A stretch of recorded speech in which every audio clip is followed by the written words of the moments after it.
બ્રહ્મશક્તિ જાગૃતિ મંચ નવલા નોરતાના અવસરે છેલ્લા 4 વર્ષથી બ્રહ્મશક્તિ કલા નિપુણ એવોર્ડનું આયોજન કરે છે.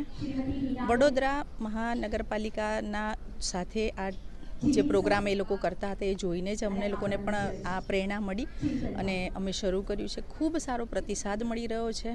કલાનગરી અને એમાંય નવલા નોરતા આવતીકાલથી શરૂ થઈ રહ્યા છે. માતાજીની આરાધના માટે વડોદરાનો ગરબો ખૂબ પ્રખ્યાત છે.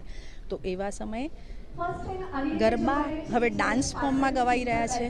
તો બસ અત્યારની જનરેશનને પ્રાચીન ગરબો શું હતો, અર્વાચીન ગરબો શું હતો અને લોકનૃત્ય શું હતું એની સમજ કેળવાય અને લોકો જાણે.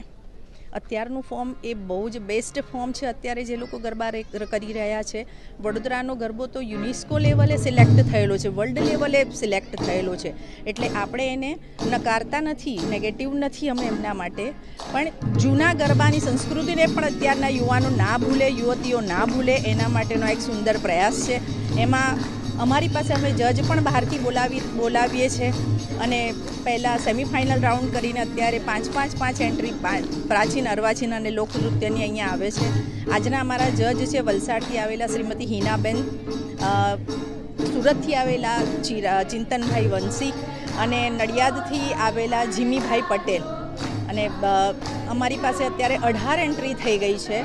તો સમયની થોડીક મર્યાદા પણ છે.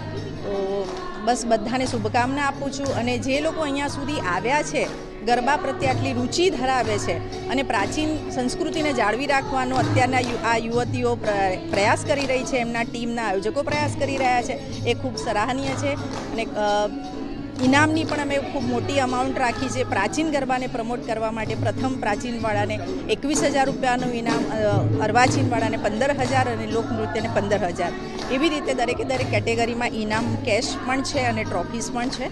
તો બધાને આપના માધ્યમથી ખૂબ ખૂબ ખૂબ શુભકામના. દરેકે દરેક ટીમને બ્રહ્મશક્તિ અભિનંદન આપે છે.